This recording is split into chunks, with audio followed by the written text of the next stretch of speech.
Happy Father's Day to our fathers.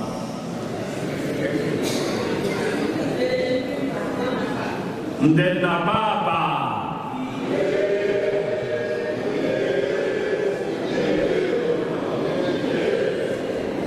Anyị na-ekele Chineke, anyị na-ekele Chineke n'isi ndị nna anyị na-arịọ ka Chukwu na-aga n'ihu ha ngozi ha n'aha Jizọs. Ka anyị gee ntị n'ọkwa dị.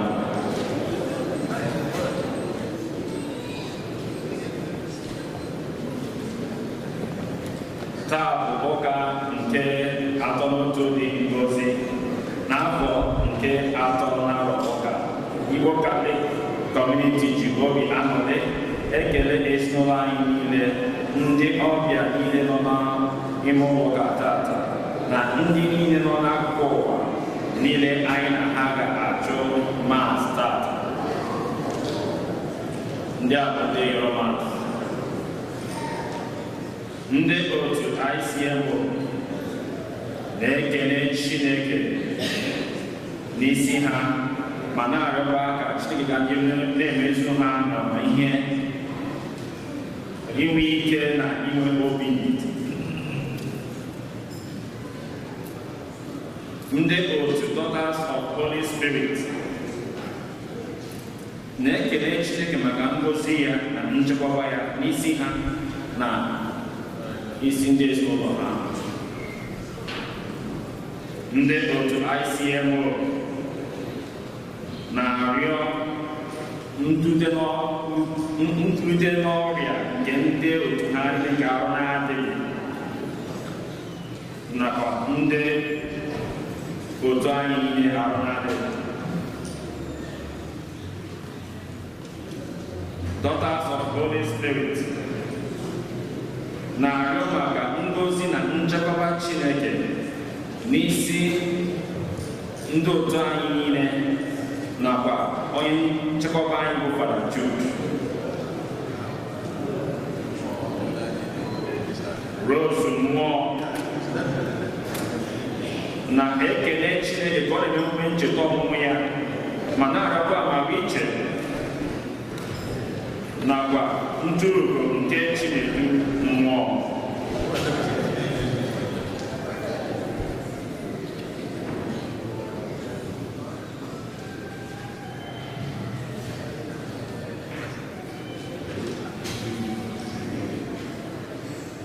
Ngozi, ezinụlọ Ngozi ekele Chineke ka o si wee zọpụta di ya Maxwell oge okenye na ihe mberede nke okporo ụzọ na Fraịde a gara aga.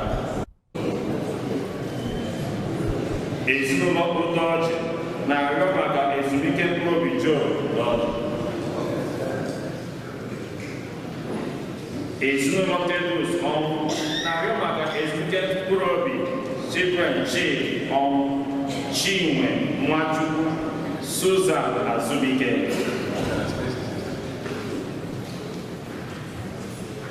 Ndị otu ICMO na-arịọ maka ezumike mkpụrụ obi Joe Udoji.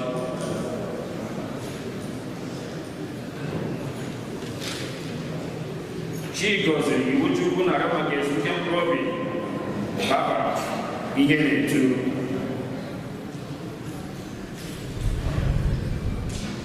Philomena Chinyere ọkpara na-arịọ maka ezumike mkpụrụ obi Margaret Ebele Ibila, Edwin Okeke ọkpara. Ka mkpụrụ obi ndị anyị kpọpụtara nwụrụ anwụ na mkpụrụ obi niile kwere mbarabara. Onye isi ntụada ụbọchị nke tata ụkọchukwu Boniface Anụsienu. Kịta ka anyị kwurịta ọtọ were aṅụrị n'ukwe tinyekọta ọnụ ukwe. Hymn number 24.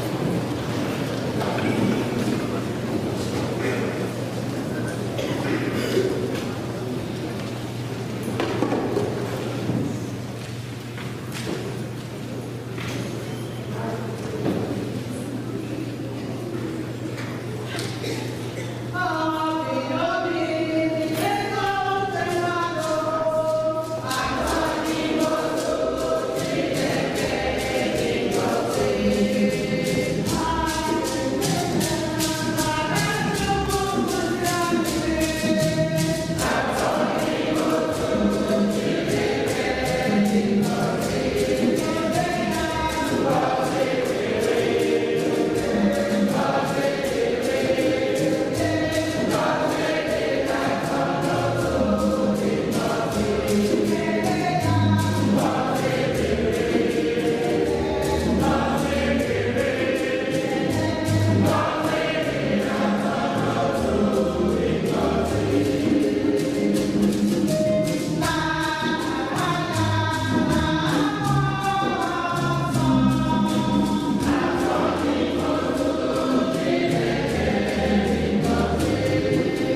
ekele Chineke ka ugo George ebuba n'ebe emume ncheta ọmụmụ ya na-arịọ ka Chineke ka n'ihu na-agụ ozi ma na-echekọba ya n'aha na Nwa na Mmụọ Nsọ.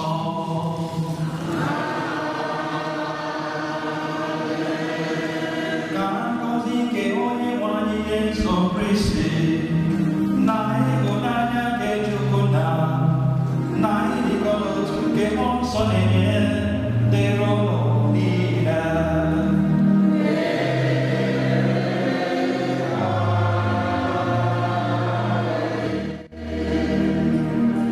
Ụmụnne m na Kristi otu dị Jesu, eji m obi aṅụrị na-anabata anyị niile na ajamasị nke ụbọchị tata. Anyị na-anọ ya na-eri nri maka ịtọ n'ime ofu Chukwu. Anyị na-celebrate the feast of the Holy Trinity. Anyị na-ekele Chineke maka ọrịa na ngọzi ya pụrụ iche n'isi anyị niile, mana n'ụzọ pụrụ iche anyị so nwanne nna na-aṅụrị ọṅụ maka na taa bụ ụbọchị anyị na-eri oriri nke ndị nna. Biko ka anyị nabata ndị nna site n'ịkụrụ ha aka.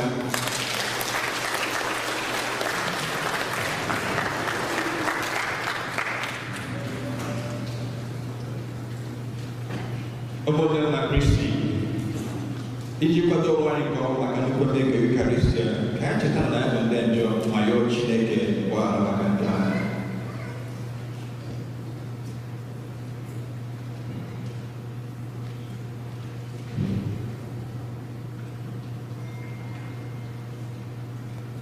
Ekwupụta ngwa Chineke dike niile.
Chineke nna izitere ụwa okwu nke eziokwu na mmụọ nke ịdị nsọ wee mee ka ihe omimi gị dị ịtụnanya chawapụta n'ihu mmadụ.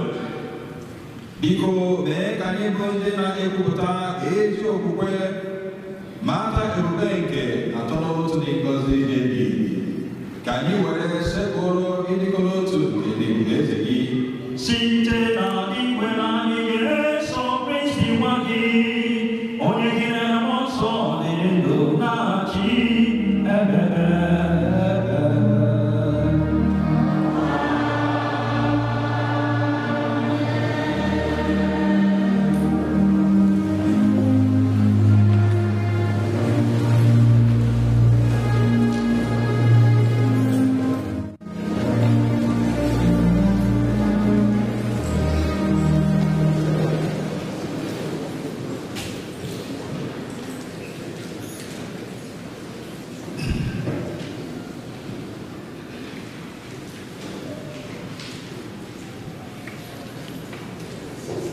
Ihe ọgụgụ ewetara na akwụkwọ ilu amamihe nke Chineke na-eti mkpu na-asị, Onyenwe anyị kere mgbe oge ebumnuche ya pụtara ihe tupu o kee ihe ọbụla ọzọ. Abụ mbutu ụzọ nke ọrụ ebube ya site na ụgbọ niile, site na mgbe ochie n'isi mbido tupu eke ụwa apụtala m. Amụọla m tupu ogbuo mmiri ọbụla dị. Mgbe a na-enweghị isi iyi ma ọ bụ mmiri ọgbara elu, tupu ugwu ọbụla apụta n'ụwa. Amụọla m tupu ugwu nta ọbụla apụta. Mgbe a na-enwebeghị ala na mbara ọhịa ọbụla, tupu enwee aja mmiri ọbụla n'elu ụwa. Anọ m ya mgbe e kere mbara igwe. Mgbe ahụ akpara oke ahụ dị n'etiti mbara igwe na ogbu mmiri. Mgbe ahụ o mere ka mbara igwe sie ike, bịakwa mee ka ntọala ụwa gbaa mgbọrọgwụ. Mgbe ahụ ọ kpara oke nke oke osimiri na-agaghị agafe, iji mee ka mmiri ghara ịnụpụ isi n'ụwa ya. Mgbe ahụ anọ m ya n'akụkụ dịka omenka. Ihe m na-amasị ya kwa ụbọchị kwa ụbọchị. Oge niile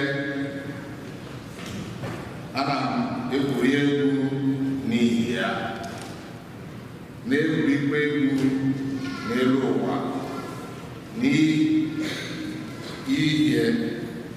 ihe mmadụ na-eme na-amasị m. Okwu nke ose bụ ụwa. Abụ ọma na-asụza ya onye anyị ga-aza abụ. Onye nwere Chineke anyị, lee ka aha gị si dị ebube n'elu ụwa niile.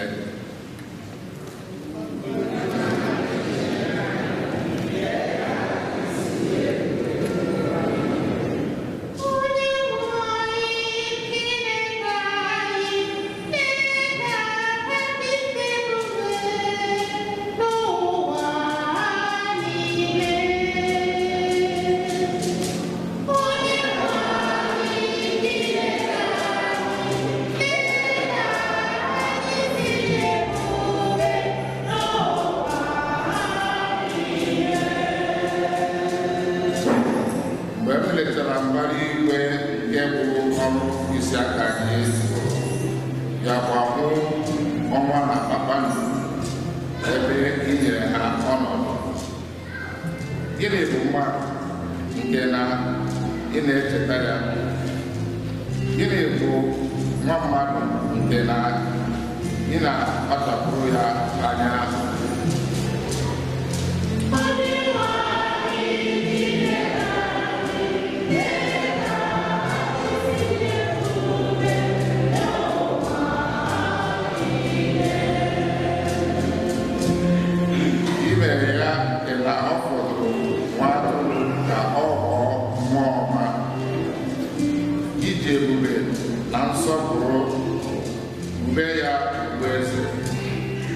Inyere ya ike ka ọ na-achị ihe dum ijiri aka gị mee, bịakwa were ihe niile tinye ya n'okpuru.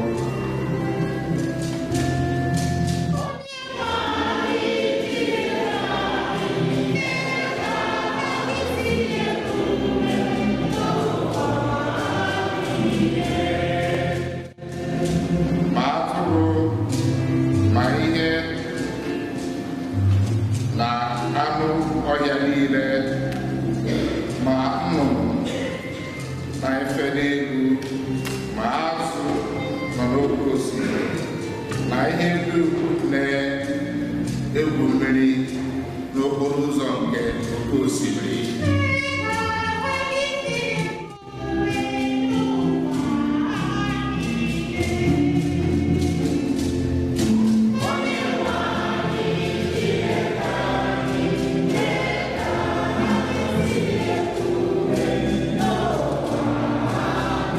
Yeah.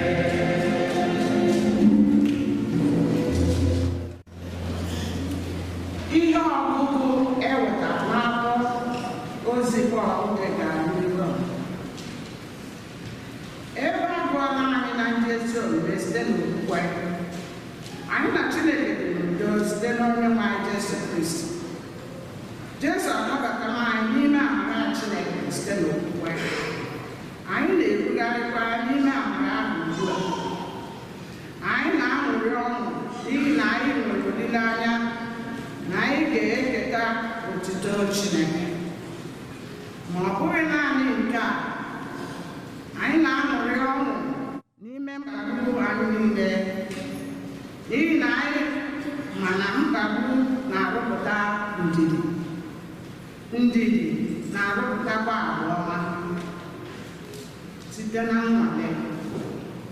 Agwa ọma na-arụpụta olileanya. Olileanya ahụ adịghịkwa ahụ anyị anya n'ihi na Chineke pụtara ịhụnanya ya n'ime obi anyị site n'aka Mmụọ Nsọ ahụ o nyere anyị. Okwu nkuzi.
Jesu gwara ndị ụmụazụ ya sị, enwekwara m ọtụtụ ihe ọzọ m ga-agwa unu, ma unu agaghị anabata ha ugbu a. Ma mgbe Mmụọ Nsọ nke eziokwu ahụ bịara, ọ ga-eduba unu n'eziokwu niile. Ọ gaghị ekwu naanị n'onwe ya, kama ọ ga-ekwu ihe niile ọ nụrụ, kọkwara unu ihe nke gaje ịbịa. Ọ ga-enyekwa m otuto n'ihi na ọ ga-esite n'aka m nata ihe ọ ga-akọrọ unu. Ihe niile Nna m nwere bụ nke m. Nke a ka m ji si unu na Mmụọ Nsọ ga-esite n'aka m nata ihe ọ ga-akọrọ unu. Oziọma nke usekwu a.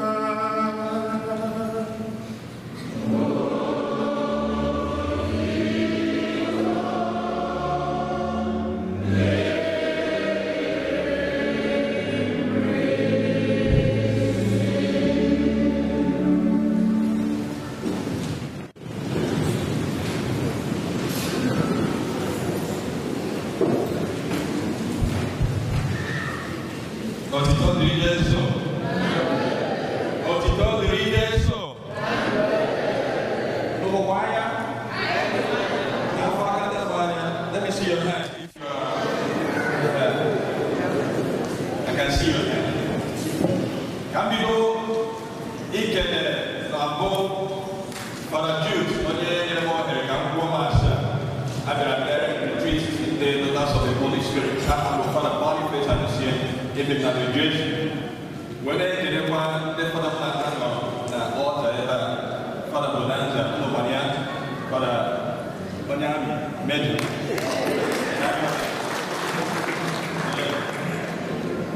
Because Father Brenda, he did, look at up here.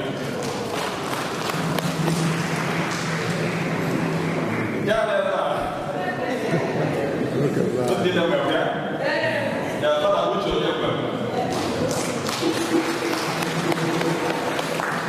you issue to that,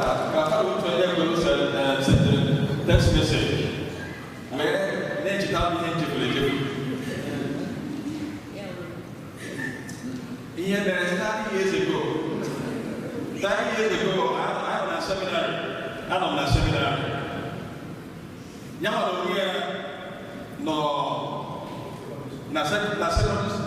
primary school.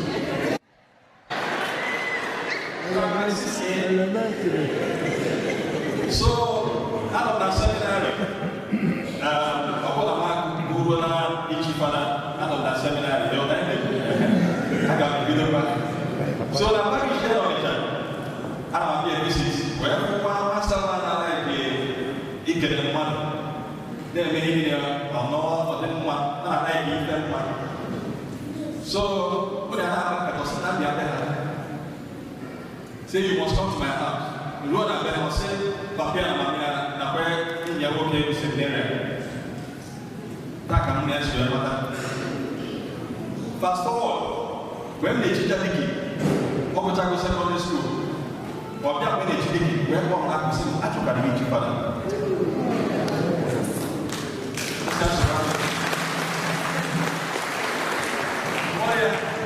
What did I say that? Where did I say that?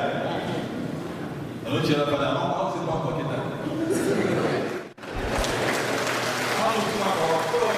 That's our father there. Father. Yeah, this is my father.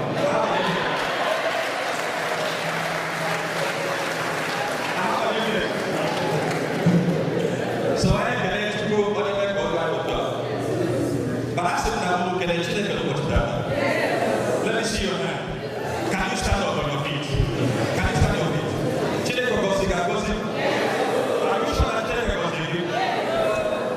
You are sure that God bless you. Oh, when they want a plane crash, 241 died in an air disaster in India. And all of them died. 241. Are we better than them? We are not better than them. So we give God thanks, we glorify God, and can they take a back of God alive? What are you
Ụfọdụ ndị mmadụ na-akọwa sị o nwere ha ga-esi wee kọwaa ya ka ha nwere ha ga-esi wee kọwa ya ọ dị ka ebe esi na mmiri ọ bụrụ ma mmiri itinye na mmiri ọ bụrụ gịnị right isi ya gidi ị na-ere anya onye gidi ọ na-ahụ dịka gịnị vepụ idebe na akọ ebe oyi na-adọrọ gịnị lụta ka esi nwee chukwu nna chukwu nwa na gịnị chukwu nwa nsọ ụfọdụ ndị mmadụ sị ee anyị ghọtara ya mana example ahụ nyere anyị ọ dara ọkpụrụ gịnị isi na ghọtara maka na eyes cannot represent water vapor cannot represent what water here are the aspects of water. But the Father and the Son and the Holy Spirit are not aspects. They are what? Persons. So, about that, chukwu no ebo jilori, about ice block, Father.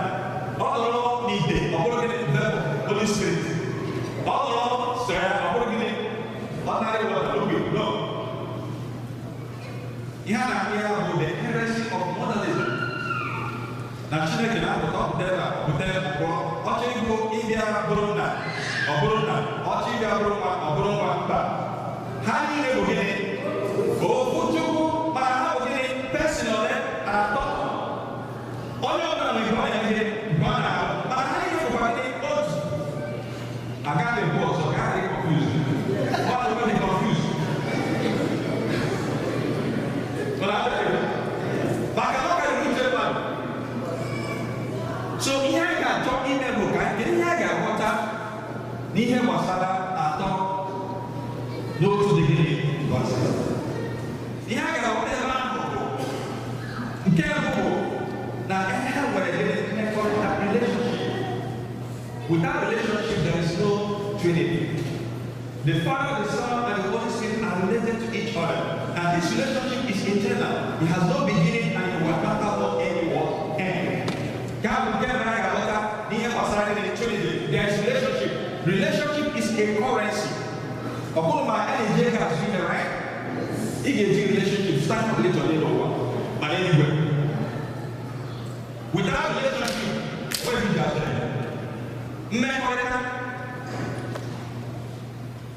It is not.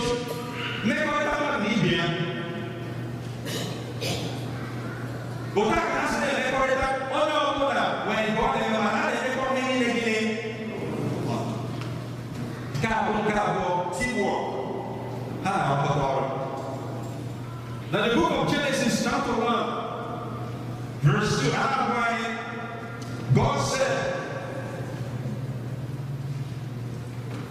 no, in Genesis chapter 1 verse 26, God said, let us create man in our image and what? Likeness. Genesis 1:26. In Genesis 11, when people were building the Tower of Babel, God said, let us go down and confuse the language. God the Father was talking to the Son and to the Holy Spirit. In the book of Isaiah chapter 6, in the vision of Isaiah in the temple, Isaiah will say, whom shall I send and who will go for us? When Jesus takes all out, I say, this is here, go and do what? Make disciples of all nations. Baptizing them, then how many people are getting? Now one, not getting.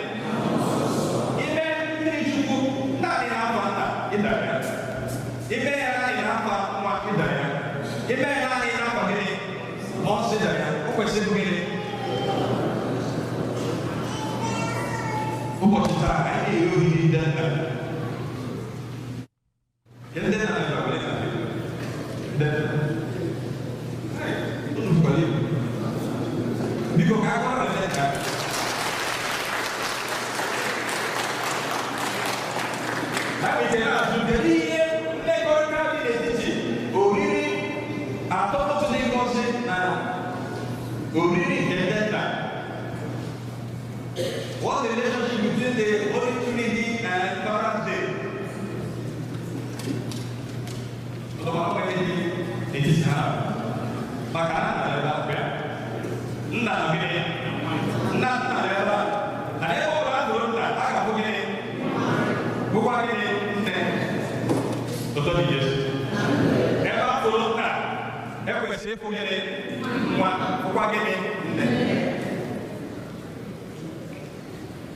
Mana, your parents will get a Christian. Ihe na-eme ihe bụrụ onye nna ha bụ onye na-ebe n'ịmụta mma na ihe dị n'etiti ụkwụ does not make you a father. Without them. Maka na research egosigo na enwere ụmụaka na-echere gị n'ọnwa na China 9 years tụwara nwatakịrị ibe ya gịnị mụọ nwa. Ọ bụ na India nwa akwụkwọ kere nke ahụ na-eme DNA wee chọpụta na nwatakịrị dị 12 years tụwara nwa gịnị ime. Na United Kingdom, that was very popular. Never had 50 years from the beginning of one. Never. So, that's how father.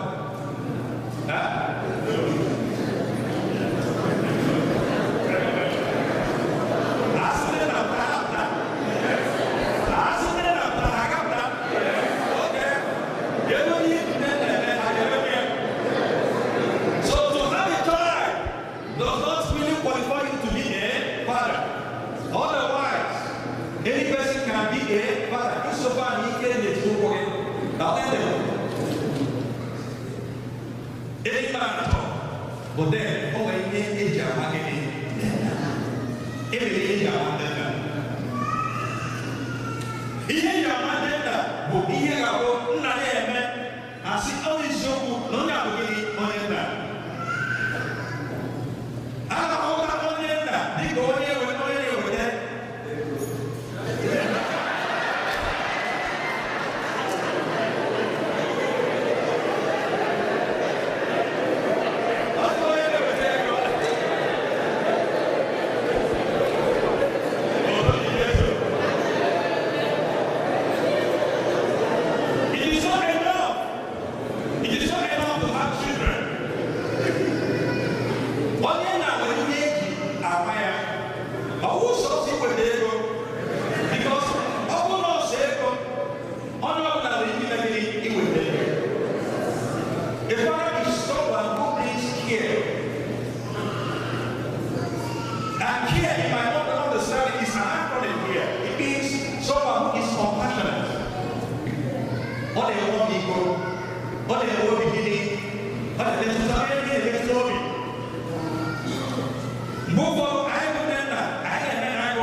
The idea in here is availability.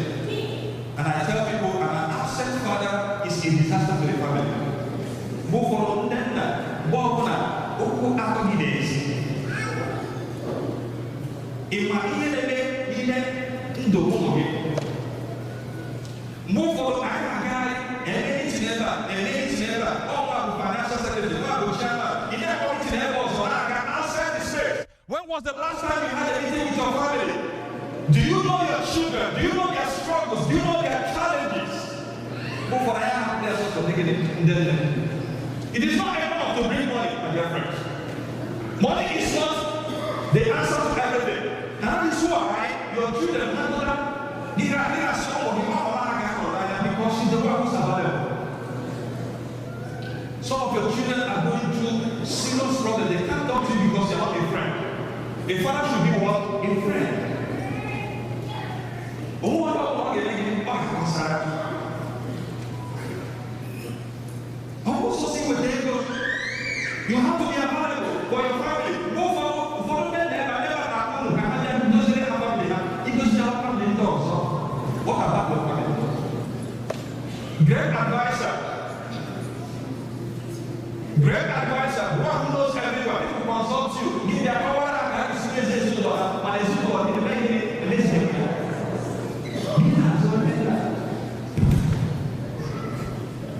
In terms of responsibility,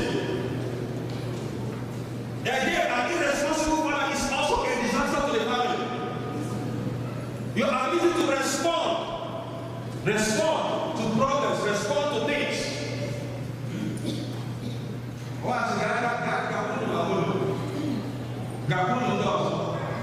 You have to be responsible, and then you have to be an example. When you work in when you say, can you check what you? Are you an example for your time?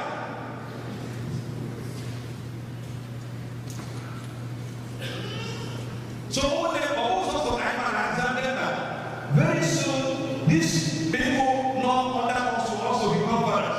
What are you leaving behind for them? What example are you giving them? That's the last one. You have to show good example.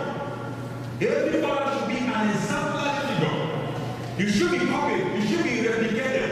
People should see you and see something they can pick from you. Don't tell me you are good outside and you're not good at home. Don't tell me people love me outside, you people don't love me here. No, charity begins at home. Start from the home. Come back home. Stay at home. What is driving you away from God? Stay at home. Stay at home. Build your family. Build your future. Oh, yeah, it's a life story. What came back some time ago? When my boss went, a little bit. About one day, yeah. A little bit. Don't worry. Yeah, thank you.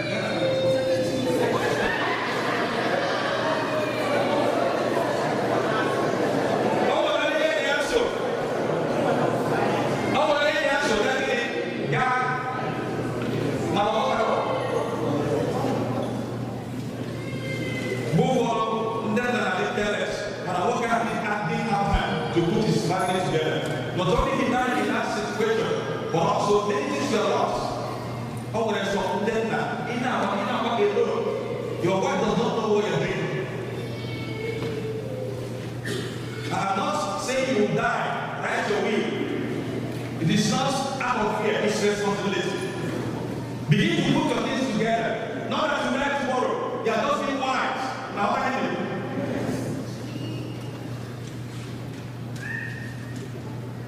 When I go for the man, I'm going to go then,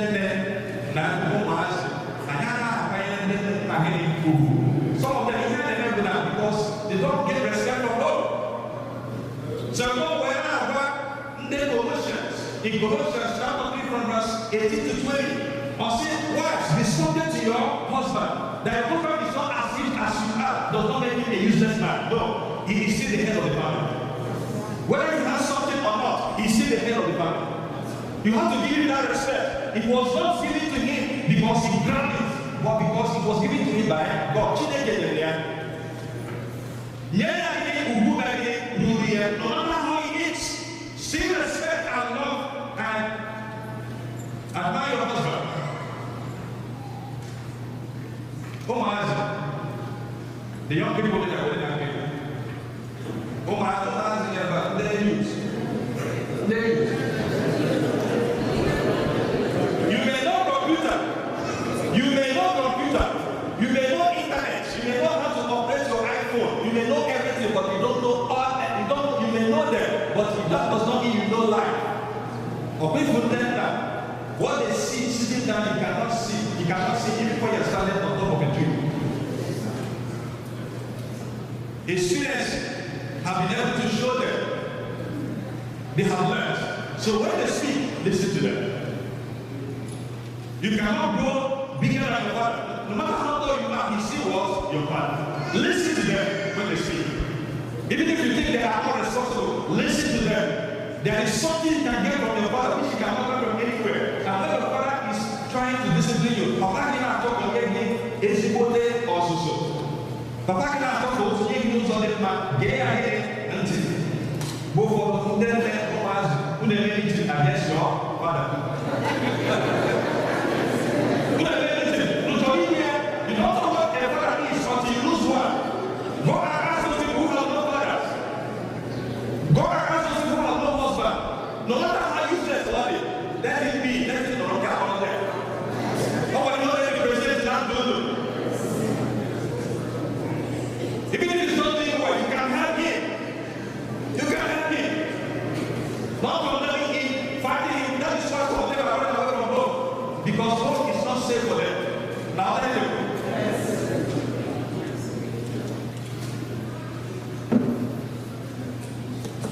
ndị na amasị ka Chineke gozie ụmụ ga-adị ndụ ụmụ ga-aga n'ihu ụmụ ga-aga na ndụ Chineke gị ụlọ aka ọ ga-abụ ide gị ụlọ ọ ga-esi aka ụmụta ọ bụ ka amanye ụlọ ụmụ aka site ụmụ ụlọ ọ na-ọzọ ehiwu ya ụmụ aka site ụmụ ọzọ ebizi ya ụmụ ga-akụ ma ghọta ihe ọma ga-eme n'ụlọ ihe ọsị ga-adị n'ụlọ ụmụ ga-abụ ihe buliri elu Chineke ga-akọsi n'ụtụtụ ma ihe ma ha bara ka Chineke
mere ka ndị kwere ụmụnne na Kristi ka a wee zere ụmụala ya Chineke onye pụrụ ihe niile ka ọ lekwasị anya n'ebe anyị nọ na ebere ya zaa anyị arịrịọ.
Chineke na-apụrụ ime ihe niile atọ n'otu dị ngọzi anyị na-ebute nsogbu anyị niile arịrịọ anyị niile na ihe niile na-aba anyị n'obi gị ruo n'ụbọchị tata na site n'ebere gị ka imeziere anyị ihe ndị anyị rịọrọ dị aka anyị na-arịọ site na Kristi nwa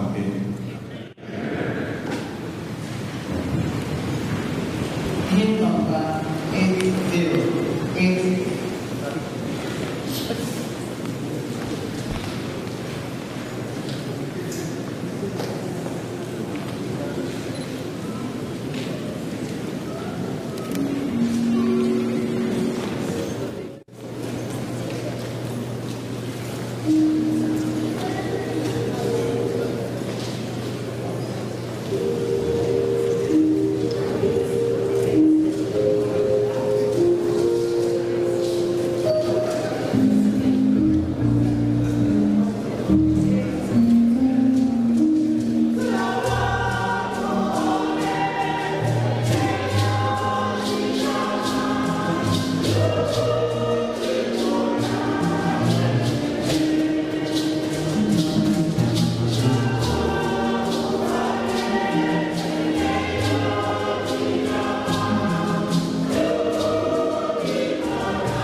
Abasiale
Chineke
Rwanda na kanamu na tuya pese kika sochile jena jikeni ne inano.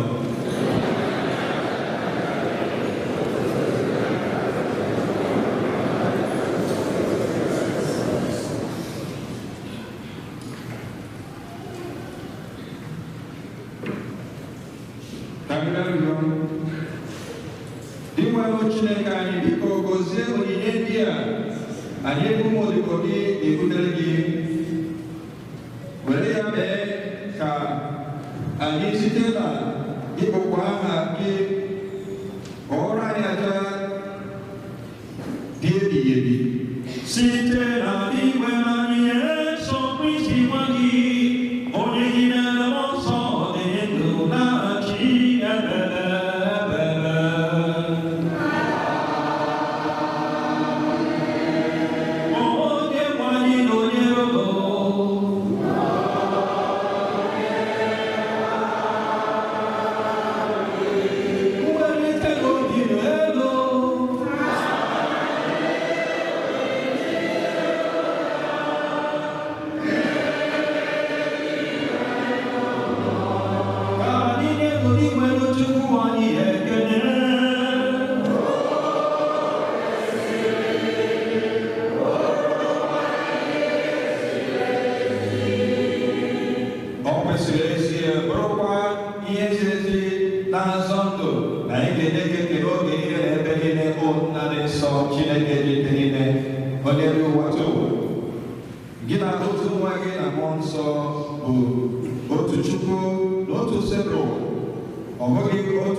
dị n'otu Chukwu n'ihi na ihe ọbụla nke ị gosiri anyị mere banyere otuto gị otu ihe ahụ kwa ka anyị ma banyere nwa gị bịakwa mara maka mmụọ nsọ ka enye gị ewekewa ma ọ nwee ngụbọsị ọbụla ka ọ ga-abụ a na-ekwupụta ezi Chukwu dị ebere a na-esepụrụkwa ịbụ onye nke ọbụla n'ụdị ya na-esepụrụkwa ịbụ ụzọ otu nke Chukwu n'onwe ya na-esepụrụkwa ha n'otu nke ebube ha nke ndị mmụọ ọma niile na ike niile na-eluigwe na-eji oge niile n'okwe na-asị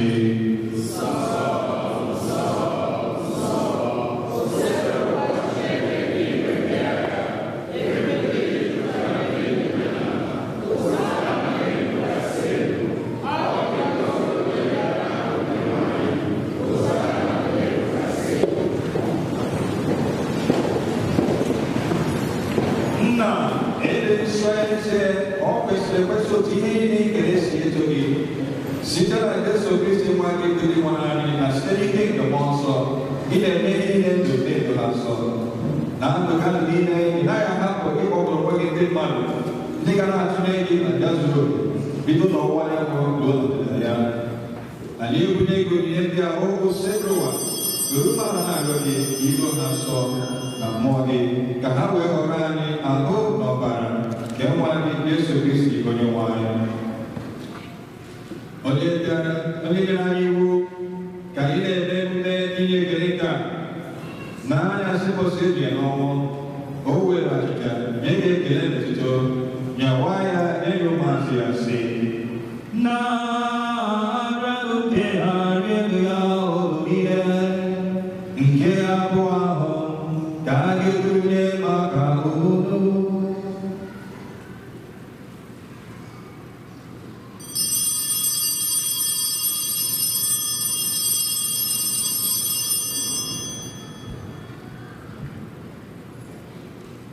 otu akwa ka o si mee mgbe ha richara gasị o buru iko mmanya nyekwa gị ekele n'otuto onye ya ụmụazị ya si na arịa nke ọnụ ya ụlọ ihe nke adịgo nke ọbara nke ọgbụgbado ọhụrụ dị ya ebebe agakwa n'ihe na n'ihe mmadụ niile ka e were gbaghara njọ na-eme nke ya cheta nke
in Cameroon. Everyone I try to come across some English story. There you go, he comes to me, which is John, he boy in the lunch,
Chineke nna anyị na-ekwupụta ịdịkọrọ n'otu nke atọmọtụ dị ngọzi dị eyi.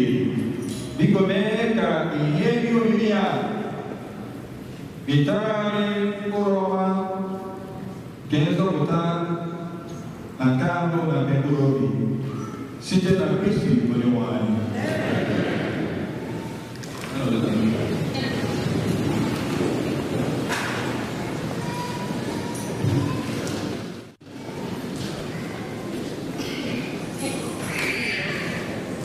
Oitobiyeso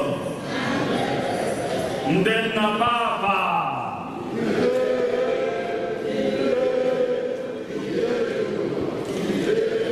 anyị na-ekele Chineke n'isi ndị nna anyị na-asị ka Chineke ga n'ihu na-agọzi ha ma nke ogologo ndụ na isi ike n'aha Jizọs.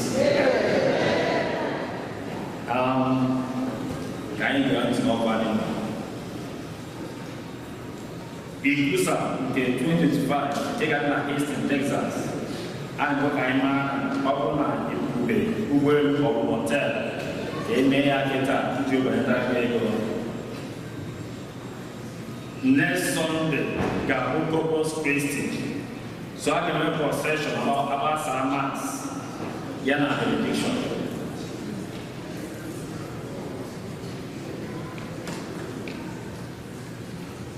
Oke, ọrụ mkpanime ga na-asị ka anyị kelere ya ndị chọọchị anyị ndị nke bịa na-enwe ya Fraịde gara aga ha funeral mass na nwanne ya nwoke.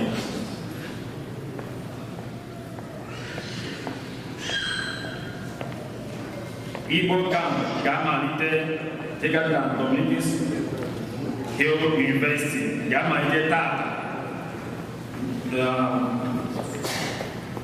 15th meaning today until 21st of this month.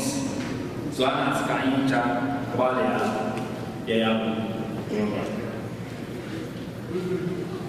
then I can remember pilgrimage Ghana more Ghana October 11th to October 25th. So here was a pilgrimage about that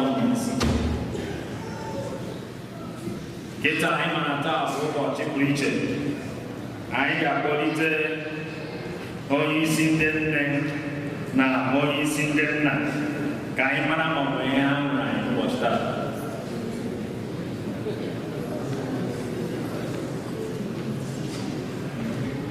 Onye isi ndị nna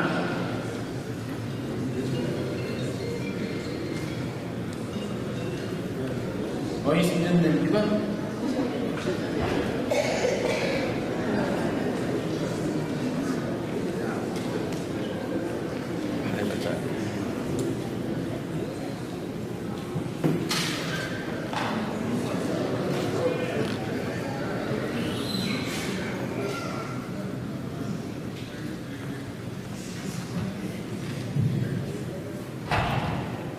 ndị nna papa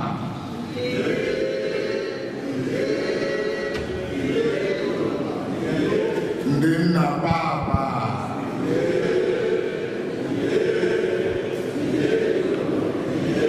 ndị nna papa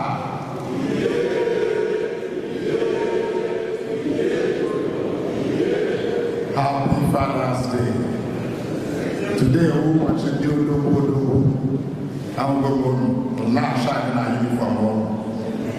So, as our tradition, as a Lena, this is a day I never plan. Can we recognize our pastor, our parish priest, Omen Amayo, Father Jude Omori? We are father of all fathers. So, Father, on behalf of ICMO, Igbo Catholic Men Organization, I represent this envelope. Digo, if only for India, I can see the child of one. And the guy who's Eugene needs to be so solid. I'm a job here, then drop and a Jew. our architect. So, Father, I am Canadian. Thank you.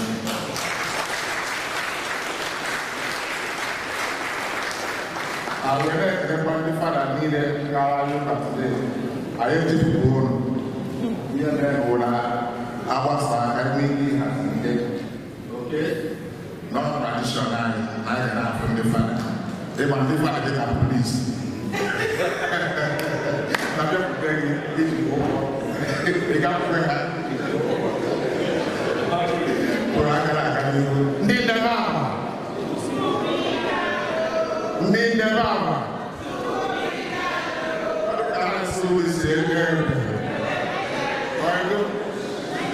so, because I will go for I ready. And I'm sure that they let the people are for at least I go to Gafa, and let's see I am. So, I need the right one. Thank you.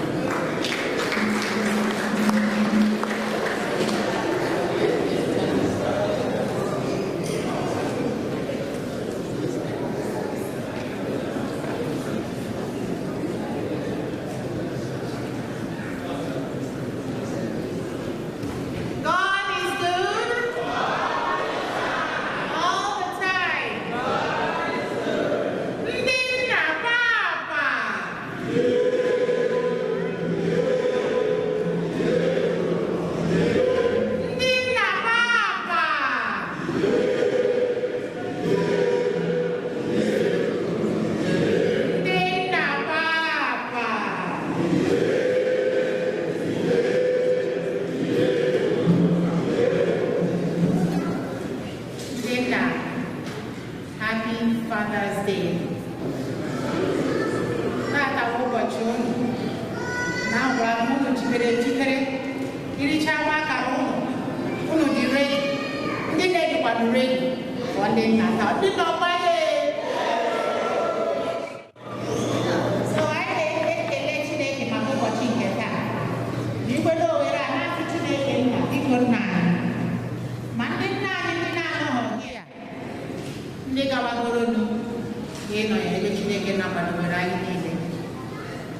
the same. Nothing changed.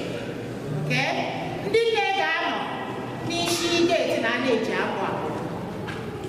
Ndị ụmụ anyị ga-anọ n'isi ka ebe a họl anyị. Ndị di anyị ga-anọzi na saịdị a nwara ụzọ chọọchị.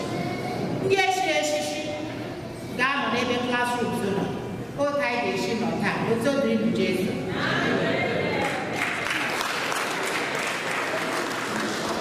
Oitodri Yeso, anyị na-ekele onye isi ndị nne na-asị ka Chineke ga ndị na-agụzi ha n'aha Jizọs. Kịta anyị na-akpọlite nwanne anyị nwoke Fada Onyema ụmụ ya o nwere ịgwa anyị biko. Onwe ihe m nwere nna bụ unu sọsọ wee kelee unu otu unu si gbaa mbọ bịa my silver jubilee na my hometown Umudilike. Igbo Catholic community gwara ndị bịara there. A lot of people were there. From sị ka m kelee ka m bịa taa on Father's Day. Bịa kelee unu face to face. So a na-ekele aga m akpọ aha ndị bịara naanị ndị m chi ikele ndị gbara mbọ mee motivate all the people to come. So I make a let you bear my money. Obi Shiba for the Christian fathers nọ. Ha gbaa mbọ bịa nọchite anya. Lady Angela and make a lady maka mbọ ụlọ gbara. Ụlọ ndị be anyị were surprised. Ndị shi eshi bịa all over the world carry ndị ụlọ anyị. Na maasị ngwa ndị turn to your left. Ya sị kọta onye ahụ onye eshi eshi bịa. And there were a lot of people. So I make a loan. Even the joke, eminent budget for that event. On way to Abraham Father Online, Machi was a chomino na propane. One the village a chomino na traf. One the family a chomino na propane. So I sponsored the whole event all by myself.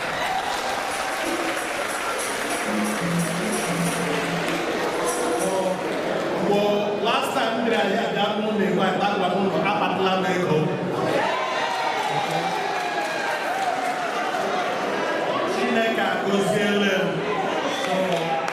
So I made sure I sponsored everything.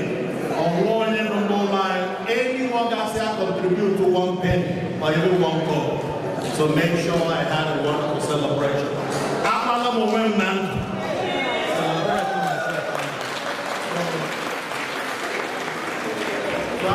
Who's operating?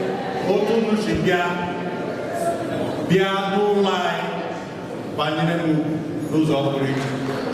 As I make a lepono, those operating. Otono Shibia, Chineke Gozio.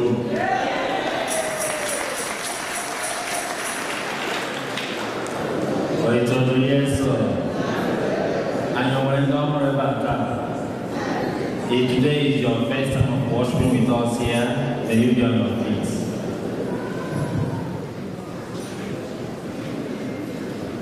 Sain Chaucham Doshi. Okay, to God be the glory.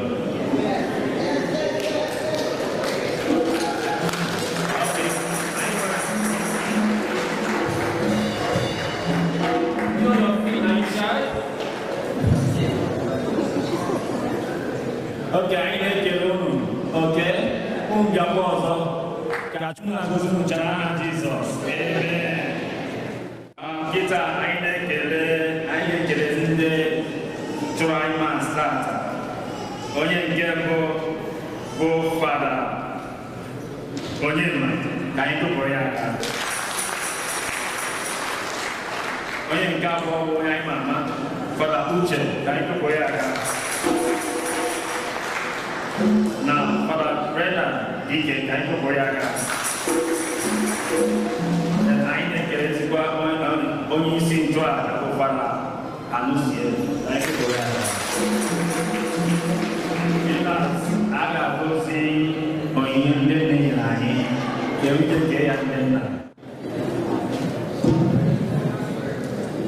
I think I process of this life. I was passing line was on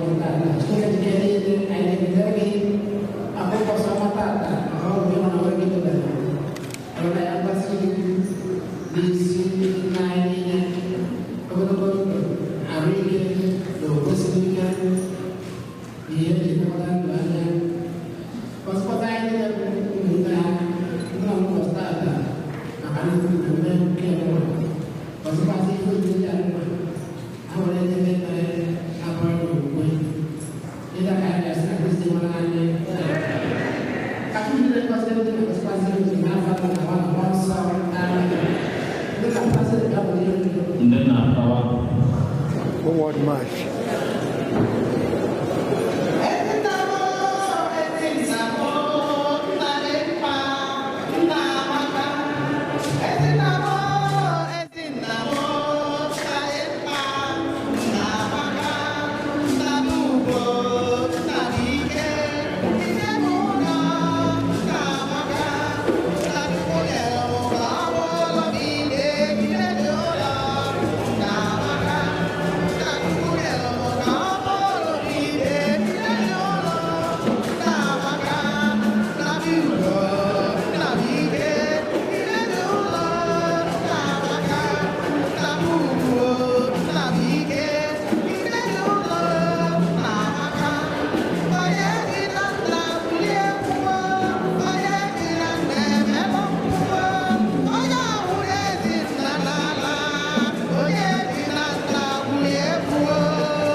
And the choir,